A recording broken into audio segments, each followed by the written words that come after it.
Assalamualaikum warahmatullahi wabarakatuh. Shalom, Om Swastiastu, Namo Buddhaya, dan salam kebajikan.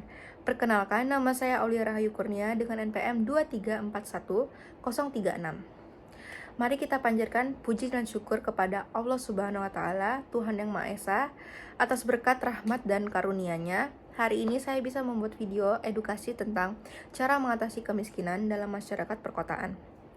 Jadi, kemiskinan itu adalah persoalan emosional atau persoalan martabat manusia terkait dengan banyak aspek kemanusiaan lainnya, seperti kesehatan, pendidikan, peran sosial, dan masa depan.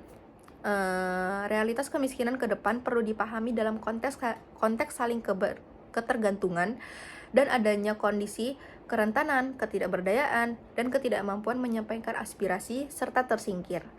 Lalu, dari data BPS menunjukkan jumlah penduduk miskin sebanyak 28,2 juta, padahal kemiskinan bukan hanya soal jumlah atau batas konsumsi. Apa yang bisa kita harapkan jika kemiskinan hanya ditandai dengan pengeluaran bulanan sebesar 302,735 perak atau ribu, atau rata-rata 1.200.000 untuk satu keluarga dalam per bulannya.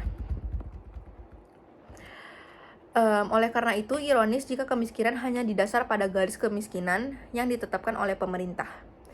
Yang lalu, kita memerlukan revolusi spiritual dan juga revolusi substansif untuk membangun harkat dan martabat bangsa Indonesia.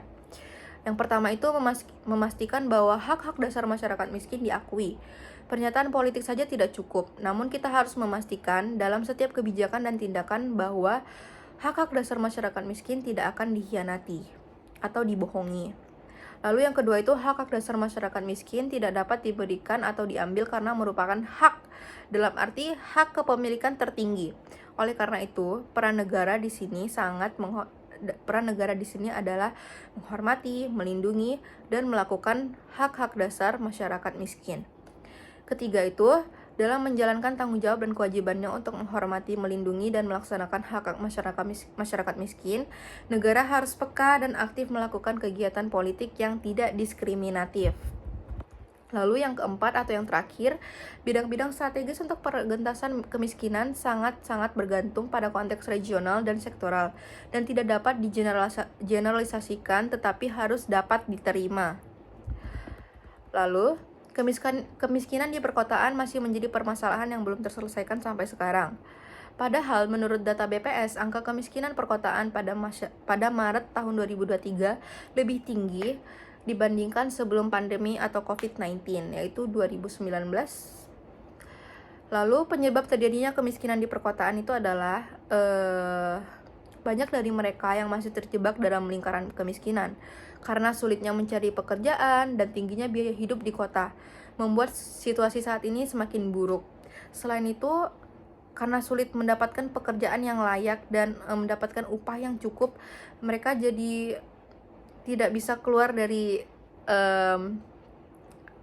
situasi mereka sekarang, yaitu kemiskinan. Dan diperlukan adanya motivasi lagi untuk mereka untuk mendapatkan pekerjaan yang lebih baik lagi dan mau belajar dari kesalahan sebelumnya. Lalu peningkatan urbanisasi yang tidak didukung oleh kemauan kota harus dievaluasi bersama. Selanjutnya ke depan jumlah penduduk perkotaan diprediksi terus meningkat. Lalu tingkat ketimpangan yang ada di perkotaan. Setelah itu untuk kesimpulannya, yang pertama itu kita punya potensi besar untuk memenangkan peperangan melawan kemiskinan. Yang kedua, kita harus berjuang melawan kemiskinan dan kebodohan. Sebab Indonesia mempunyai sumber daya alam yang melimpah dan letak geografis yang strategis. Lalu yang keempat itu, tantangan terbesar ke depan adalah perlunya kerja keras terus-menerus yang didukung oleh inovasi dan kreativitas yang hebat, serta jiwa wirausaha yang pantang menyerah. Lalu, semoga Tuhan Yang Maha Esa selalu melindungi dan memberkati kita semua untuk mencapai impian kita untuk membebaskan negara kita dari belenggu kemiskinan. Sekian dari saya yang bisa saya sampaikan. Wassalamualaikum warahmatullahi wabarakatuh.